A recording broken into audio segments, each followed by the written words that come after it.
Evet Mutlu abi. Şömineyi nihayet eve taşınıp yakabildim. Öncelikle güzel işçiliğin ve kaliteli şömine için çok teşekkür ederim.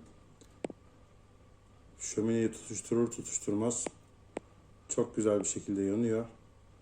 Bütün odalar sıcacık. Yerden ısıtmamızı daha devreye sokamadık. Ama şömine sayesinde bütün evde 4 katın 4'ünde de ısınıyoruz. Tekrar teşekkür ederim. Mutlu abi 10 numarasın, kralsın. Isolux şömineyi şiddetle tavsiye ediyorum.